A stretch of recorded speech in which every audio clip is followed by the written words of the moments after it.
Here we have my brand new Trek Remedy 9.8, and I have already chosen to name her Envy. Most of my bikes all have names that are somehow related to color. The majority of them. My fat bike does not. My fat bike is known as Patricia. I can call her Fatty for short. And she's over here behind me to my left, but she's not the highlight of this video, so yeah, there's that. As you can also see, I have the, as someone described them earlier, the honking large pedals from Pedaling Innovations, or the Catalysts. I haven't had a whole lot of pedal time on them on a trail ride yet, but the short bit of amount of time that I have spent on them, I like them a lot because they do support your feet very, very well. And if you're anything like me, you've had any kind of Achilles tendon injuries or recurring conditions, these are good because your calf and your Achilles tendon are not the ones supporting the back half of your foot anymore, where the front of your foot is supported by the pedal spindle or the pedal itself. With these pedals, you actually keep your feet flat on the full pedal, and it supports the front of your foot and the back of your foot. Sorry, that's my T-Rex in the way.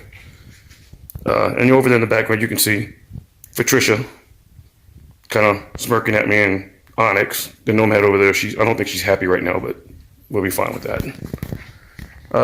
So there is this does have the 150 Bontrager seat post activated with the the handlebar remote. It works just fine. This bike actually came with a lot of carbon on it. So the handlebars are in-house Bontrager carbon. The frame itself, the entire frame except for the chainstay, is all carbon. The chainstay itself is aluminum.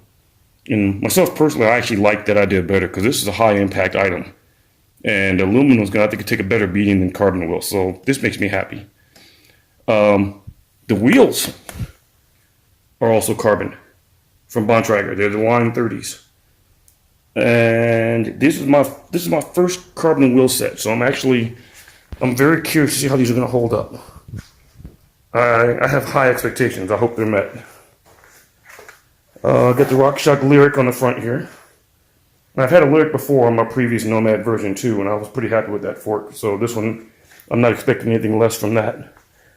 Look at the guide. I believe it's the RS. Yeah, the guide RS brakes. And the star of the show here is this shock. I'm not going to go into too much detail, but if you want to actually just Google reactive shock and take a look at what it's all got going on. But more than anything, get on one of these bikes and ride it, and you'll really see why they put so much time into that shock. Because holy crap, it does make a difference. And then here's the Menolink technology. And currently, if you look at that bias of that bolt there, you see the bolt is towards the rear of the bike, which means that's in a low position. Which means that currently this bike has a 65.5 degree head tube and a slightly slacker seat tube. And if I were to take that out and flip that, it would take that head tube to 66 degrees. But honestly, after pedaling around, I don't think I'll ever probably flip it. Maybe just for experimentation one day, but as of right now, I think it rides just fine the way it is, and I'm not complaining. And it does have the GX Eagle with the 52 cassette. I think it's a 5010. And there's our crankset there. I honestly don't know enough to start quoting off names on that. I'm not worried about it. Somebody probably know it on site, and that's good enough. But yeah, I'm stoked. I am ready for the snow here in Spokane to either melt away altogether or at least rescind enough to where I can take this thing out to Beacon Hill and go out and have some fun with it. So there you have it. It's my new Trek Remedy 9.8. We'll see ya.